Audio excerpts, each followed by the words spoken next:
wai me umo no whafteia le lofa ma le anga leo le tua no lana. Tau singa ma lana pui ngai lo tau soi fua ma le tātu ola. Whai entoi whangua mai lo tau soi fua ma le tātu ola ni tai au fau vi iai le tua. Lea mataina le tātu sauninga mo mona o whai tau se upu mai tono le fionga le tua. Whai ma upu to mua le ni tai au. Salamo se lau mo le ono whai mai i au tau vi atu ia ioa. Vi atu ia au tau ia iova. A wae le lei lava o ia. A wae whawa vau lava lona alofa. E vi ia le alofa ma le anga leo le tua. Wa lona alofa le umwheo na tapu au inai lo to soi fua mo le tātu ola mo le napong isa. Umwheo na tātu sila whai ni tai au fau lava na le mwhai o na ilo atu au tau lau fonga mātango fie. Ia o lo tau sila mai lunga o le nei upenga te whailangi. Mo wai lewa noa tātou te sila whai ma wheloa iai. I le alofa ma le anga leo le tua. Vele ni tai au te whata alofa tuai le. Lana on te iau au tātou ngā luenga. Sunga i ala i moana Pastor Willie Papu.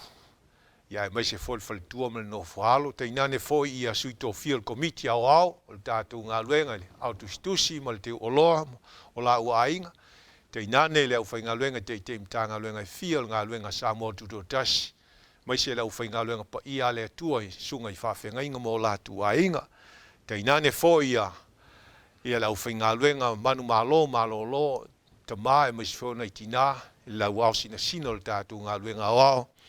Ia e mai se fo ia lau whai ngā luenga i sunga i tui ina, au ma tui tia kono, e o lava i le loa le, ka le sias fitu Samoa tu do tasi mai lava i Samoa, se ia pa ia Australia, ia vi ia le tua ni tai au, i le alofa ma le anga leo le tua.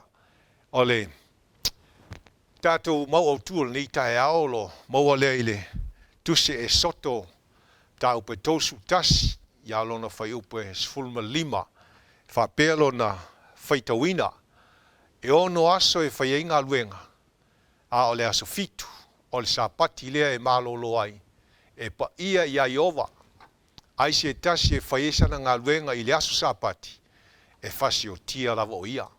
O la pū nomai o tū au lau whaia le tātou talo. Le atua lo mātou te mai o le langi. Nei tai au la mātou sauni whalongo i o fionga le atua. Mātou talo le nganga lau fio mai i te whamalama la maina lau fionga mo i mātou. E ni a mātou manino i lo fina ngalo. Tā penga ma saunia i peo mātou tangata. Mo le wha moenga i le aso e tia fio mai. I wha muni le wha fonga anga.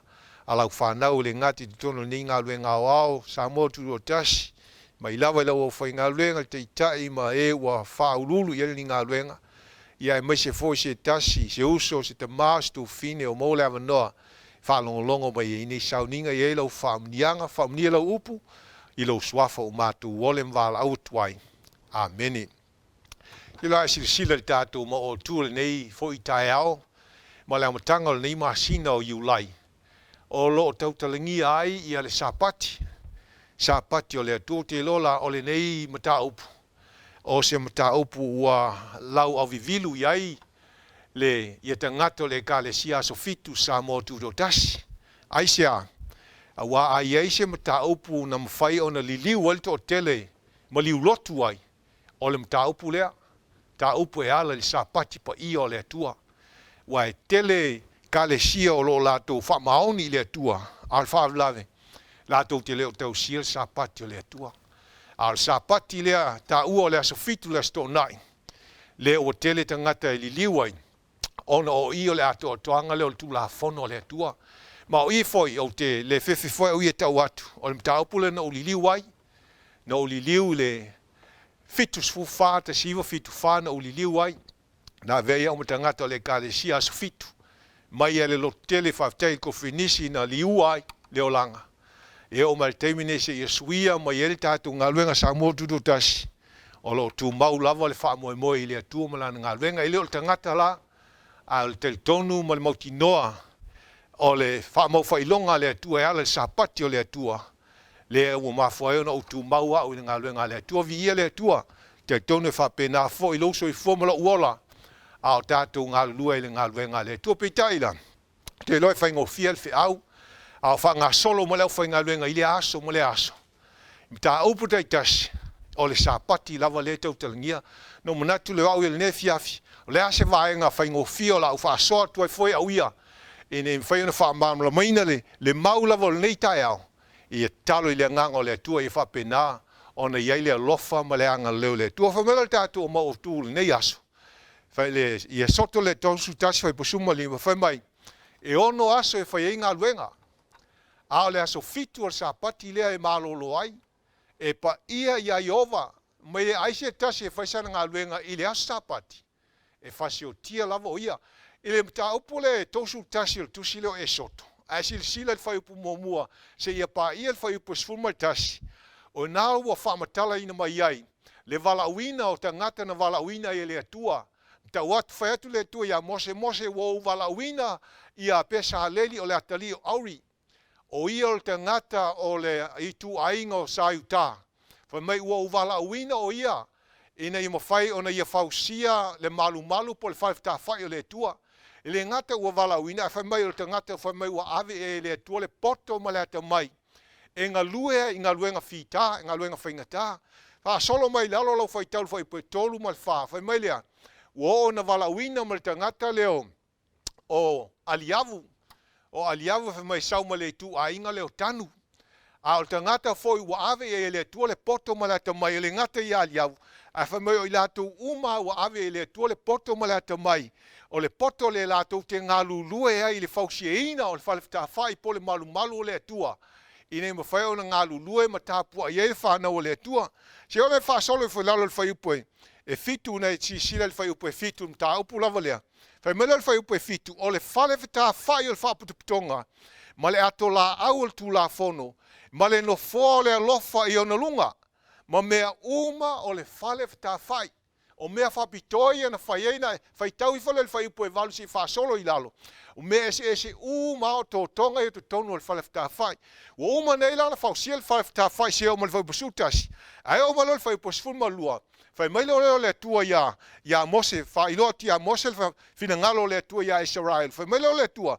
O whetalai mai whai Iova ia Mose o whapea mai. Ia e whai atu i le whanaunga Israelu. Ia whapea atu iai ea. Tau te tausia lava i o sapati. A wao le whailonga le ia te au ma o tau. O le whaupunga le tua ina uma na whausia le whalefta whai. Uma na ia whaato tonga ma le whalefta whai. Whai mele le tua. Ia Mose whaiatulo ia Israelu. O le polo inga le nei mo latou ea. Ia latou tausi i o sapati. Tausi lo i sapati. Aisa a wafo e laua uma le ngā luenga. Le ngā luenga le na fua i le tua le poto ea te latou te ngā lulue ai. E whausi e ino le whalefta whai. Ma tō tonga le whalefta whai. Le lai o malo le whai upasuma lima. Whai mai lo le whai upasuma lima. E ono aso e whai inga luenga. Le lai o tau manino le tua i a Israelu. Israelu e ono aso e whai inga luenga. O le fisili le tai au nei. Wana le ono aso e whai inga luenga. O le tali le ai. O le tau tala, o le ono aso le tau tala i le fionga le tua. Le tau tala i le tua. Pefeta lai i le tua. O aso le fuanga le tua. Fa pe feo nei lo si le fai upo e sfulma le fitu e fai upo sfulma le fitu na fa mai o le fa ai longa le e fa vau ia te au mautou le whanaunga Israelu a wa o aso e ono na fai ai e Iova le langi ma lau langi a o le aso fitu na ia malolo ma ia mapu ai so o la tau tala i aso e ono aso le fofuanga a wa sila i masina luos fulvalu aso o fepuali. O isi masina te tolsu fulu, o isi masina te tolsu tasi. Fa pe naful tau sanga, tolsu lau onus fu malima tau sanga. So e leo tau tala la yaso ia. Alai tau tala yaso le fuanga le atua. Le lai fai mai ele mau au tua le nei tai au. Fai mai e ono aso e fai inga luenga. A o le aso fitu. O le sapati le ia Iova la o tua. Lolo winga la pe fia lava aso e ono. Ono le vai aso, uma le si vai aso mua, uma na aso e ono. Aso e fitu sapati na ia Iova. Ma fuanga na e whaai sapati o le masina. Aisea, langa e wha sapati.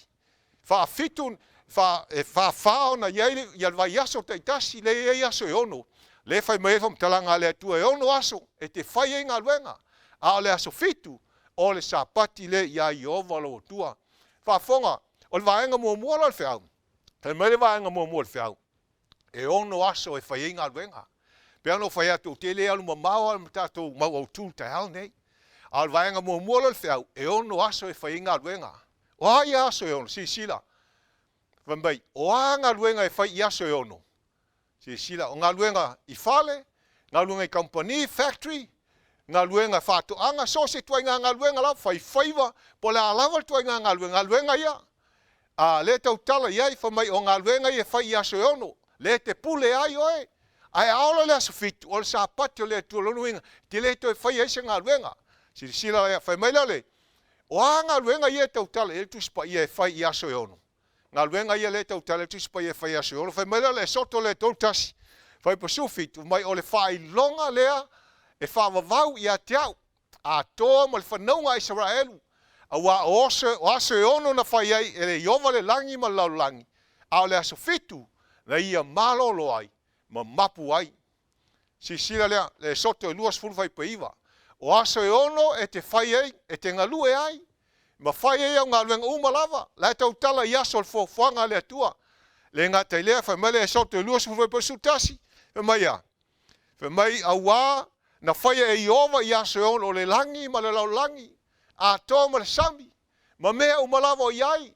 O na malo lo waile o ia le asfitu. O le mea fole le whamonia i ova le asapati. Mana whapa i nai. O aso i ono. Lai tau tala i aso le whanga le atua.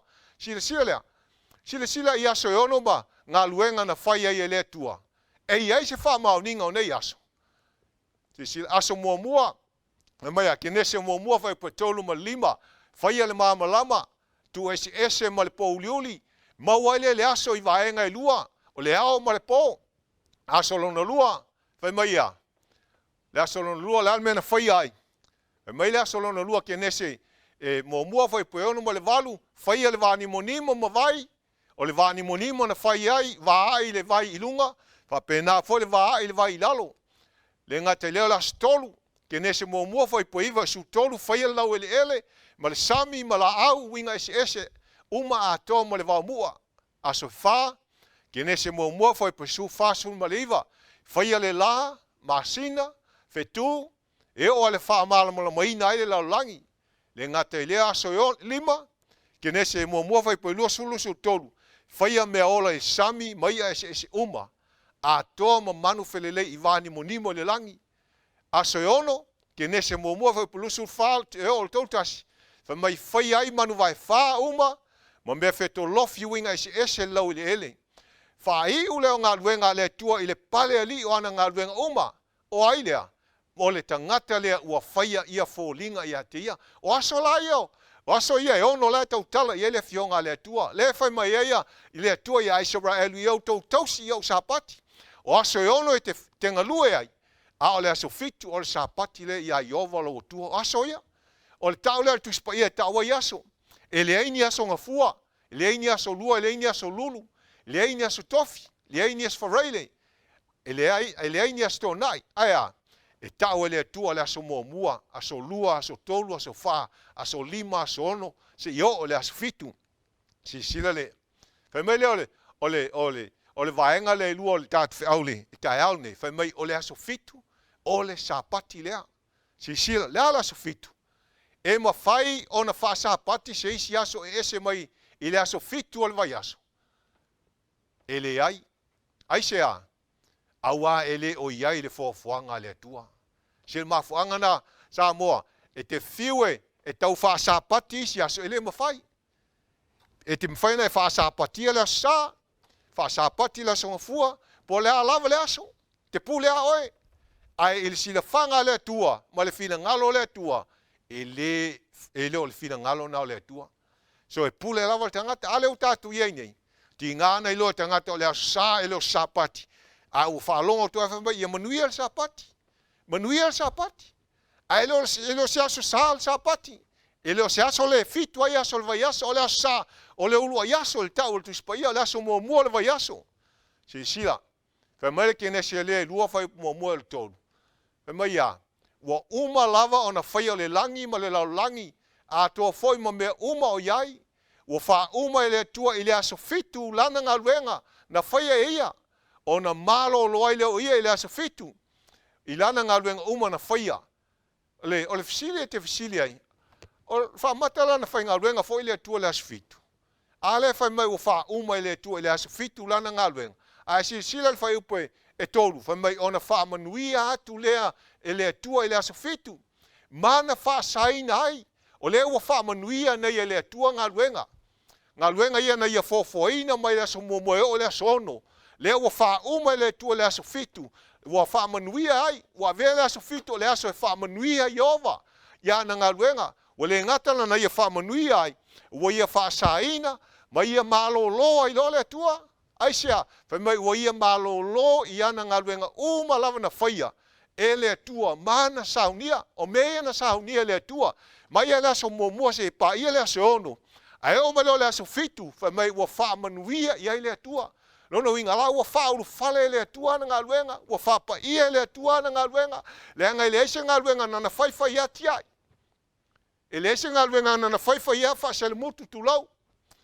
A o ngā luenga le atua, e whai se uma. Se e o na whauru whale le lei ma whapa ia le lei, le na whaamanuia ia i le atua. Se sira lea, whai mai leo le soto le tolu tasi whaipus whiwhitu. O le whaailonga lea e whaamavau i a te au. A toa ma le whanaunga Israelu. Lea le whailonga. A wā o aso e ono na whaiai e Iova le langi. A toa ma le lau langi. A o le aso fitu. Na ia mālolo ai. Ma mapu ai. O le whailonga. Le aso fitu la. O le whailonga. E leo se whailonga ta nana whaia uma. O le whailonga e whaamavau. O le whailonga e tu amuli. So e tu tupulanga. E uma mai lea tupulanga, uma mai vavai lea tupulanga, ai, e ave al whailonga, langa le whailonga e whamavau. O le whailonga i loa ai le whanau le tua, lea le whailonga. Whai mai o aso e ono, na whai e Iova le langi ma lau langi, a le aso fitu, na ia mālolo ai. Si sila lea, e sote o luas fulwhai pa susu tasi, o le mau masani. A o le aso fitu, o le sapati lea, ia Iova lo atua. Ea, aua te whai ese ngā luenga i tasi. O ai. O oe, ma lo watali, lo awafine, o lau ona tane, ma lau ona fine, o au manu foi ma tangata ese, o lo mau ma oe.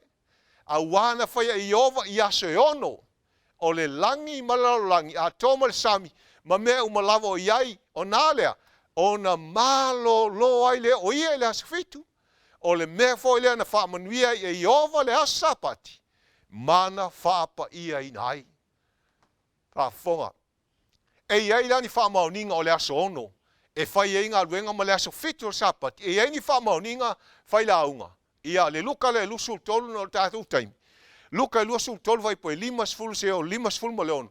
Leo au tu sia i o le maliu Yesu.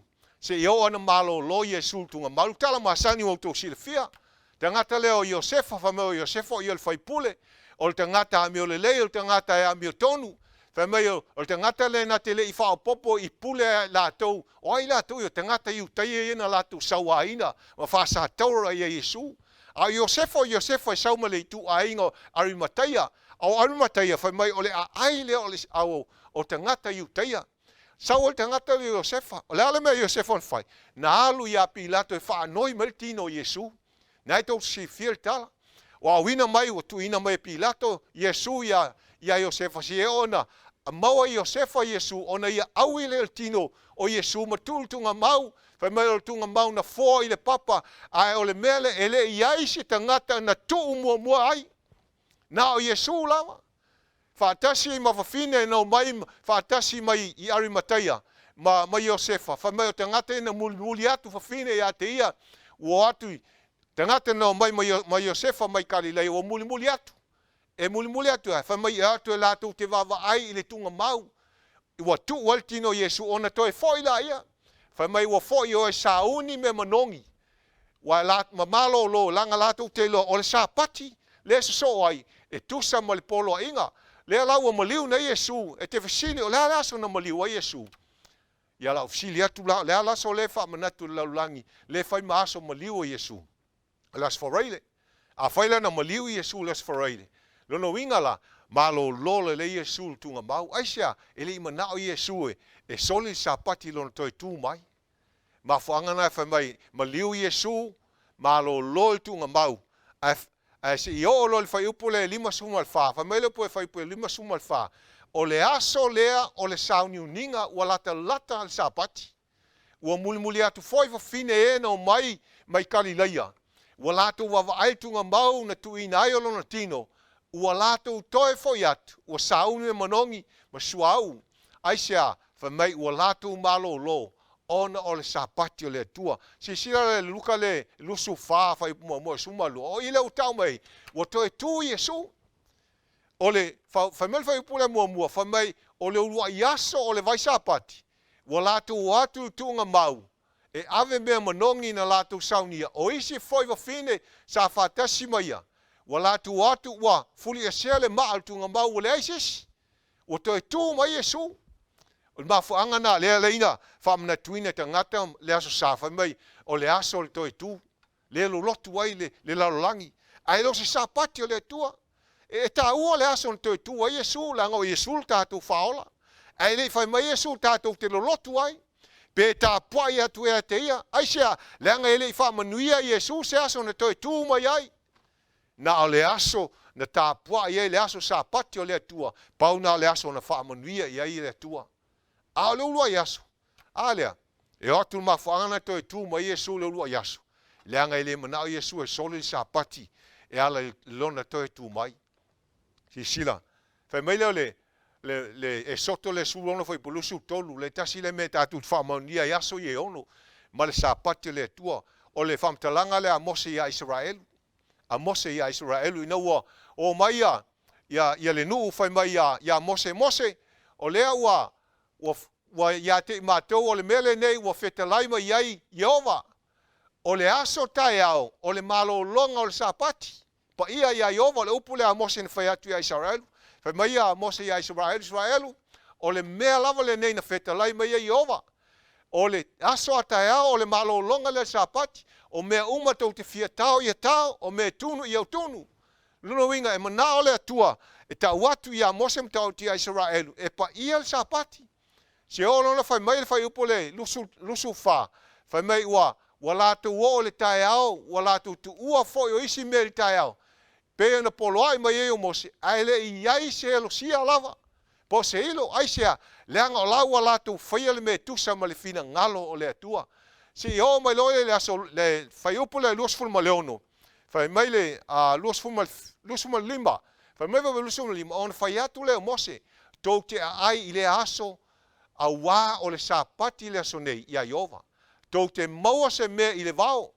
O le wingal whamtalanga. Whamai ua manao nei whai atu ia le tua ia Mose.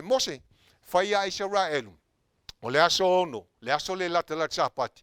E o e tufi ai. Whaputu ai le o mera ia. Ta ilua o mera tangata. Lono winga o mera mo le aso o le asfaraile. Ma le o mera sapati. Awan i alu se si le vao. Aisha. Ele aise me mo le vao. Langa le sapati. Ai le te tonu tangata.